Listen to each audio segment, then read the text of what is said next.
सही बुखारी में हज़रत जुरैज का जिक्र फरमाया।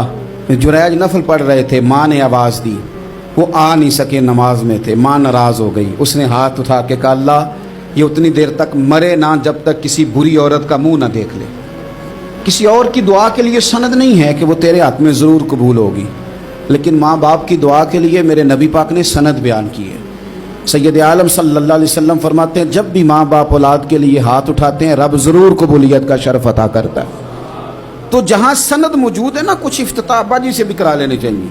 कुछ काम शुरू करने से पहले सिर्फ अम्मा से ही दुआ करा लेनी चाहिए। ये वाला इफ्तिताह भी बड़े काम का है, क्योंकि यहाँ सनद बयान कर दिया मेरे नबी करीम। तो जनाब जुरैज की माँ नाराज़ हो गई, कहने लगी, अल्लाह इसने मेरी बात नहीं सुनी। अब थे तो वो नेक, लेकिन रब करीम की हिकमत का तकाजा है, माँ की दुआ को भी कबूल करना था। अल्लाह ने आजमाइश में मुब्तला कर दिया। वालदा तो चली गई, वो एक खैमे में, एक कुटिया में, एक झोंपड़ी में इबादत करते थे, अल्लाह को याद करते थे, रब रब करते थे, और लोग उनकी बड़ी तारीफ़ भी करते थे।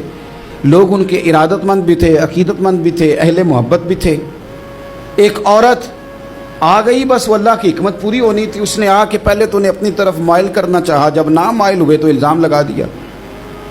ये हमारे दौर का तकाजा है, लोग पहले आपको अपने हक में कायल करते हैं, अपनी फर्मा बरदारी में लाना चाहते हैं। अगर आप नहीं आते तो फिर वो आपको मुजरम करार दे देते हैं, या मेरे साथ चल वरना फिर मैं तेरे खिलाफ प्रोपेगेंडा करूंगा। दो ही बातें। पहले उसने कायल किया। जब जनाब जुनैज कायल ना हुए तो उसने करीब एक चरवाहा था, उस चरवाहे के साथ जाके मुंह काला किया। मुकर्रर वक्त पे बच्चा पैदा हो गया। लोगों ने कहा किसका है? कहने लगी इस खानका में, इस हुजरे में इबादत करने वाले का है। अगर किसी दीनदार पर जरा सा भी इल्ज़ाम लग जाए तो आप यकीन करें कि बड़े बड़े खौफनाक लोग भी नेक हो जाते हैं। जिनका अपना सारा माजी काला स्याह हो वो भी उजालों के राहबर बन जाते हैं। जिनकी अपनी जुबानें सारी जिंदगी आलूदा रही हों वो भी बड़े बड़े आला सच बोलने लगते हैं। आला कच्चे मेरे मकान की दीवार क्या गिरी, लोगों ने तो मेरे सहन में रस्ते ही बना लिए। बड़े लोग आ जाते हैं, फिर बड़ा कुछ करते हैं और बड़े बड़े खौफनाक जुमले कसते हैं। बस को नुक्ता जो हाथ आ गया, ऐसे जैसे गिरने का इंतजार कर रहे थे। अब जनाब लोग उठे, एहतजाज शुरू हो गया, शोर पड़ गया। ये बाबा बड़ा नेक बनता था, नफल पढ़ता था, इबादतें करता था, देखो इसका हाल क्या है कि इसने नाजायज बच्चा पैदा किया। बगैर तहकीक के मैं कह चुका हूं कि उलझे उलझे बिखरे बिखरे रोज व शब देखेगा कौन, लोग तेरा जुर्म देखेंगे सबब देखेगा कौन। लोग तेरा जुर्म देखेंगे सबब कोई गौर नहीं करता कि वजह क्या थी। ओ भाई कुछ तो मजबूरियां रही होंगी, यूं ही कोई बेवफा नहीं होता।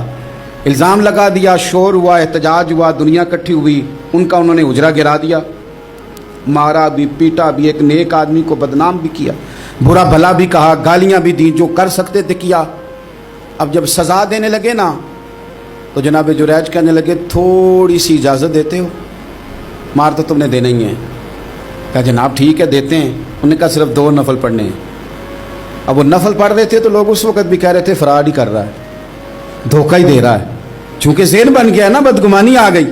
उन्होंने 2 नफल पढ़ के हाथ उठाए, कहा अल्लाह जाना तो मैंने है, पर इस रुसवाई के साथ जनाजे तक नहीं खराब हो जाते, कब्रें तक नहीं लोग बदनाम कर देते। कहा अल्लाह जाना तो है, फिर इस रुसवाई के साथ तो मेरी मदद फरमा। अब तो मेरा केस तेरी ही अदालत में है, तू रहमत का दरवाजा खोल। हाथ उठाए, दुआ मांगी, नफल पढ़े, पूरे मजमे पे नजर दौड़ाई, कोई नहीं था सपोर्ट करने वाला। कल तक जो कहते थे ना तेरे लिए जिएंगे, तेरे लिए मरेंगे, सारी उम्र ही आटा गुद्दा है, लखा कीते नहीं पेड़े। अब वक्त आया ही ते मोहम्मद बख्शा कोई नहीं हो बैठा नेड़े। एक बंदा भी नहीं था, वोटर सपोर्टर साथ देने वाला कोई नहीं था।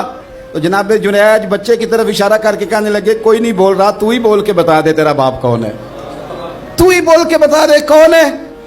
अल्लाहु अकबर। मेरा रब जब चाहे तो बच्चे बोलते हैं, रब चाहे तो गूंगे बोलते हैं, रब जब चाहे तो फिर पत्थर भी बोलते हैं। जब कहा ना तू ही बता तो बच्चा बोला और बोल के कहने लगा मेरा बाप जुरैज नहीं, मेरा तो वो है जो बकरियां चराने वाला है, वो मेरा बाप। जब रब करीम ने तौफीक दी तो बच्चा बोल पड़ा। जब रब बंदोबस्त करता है किसी की इज्जत की हिफाजत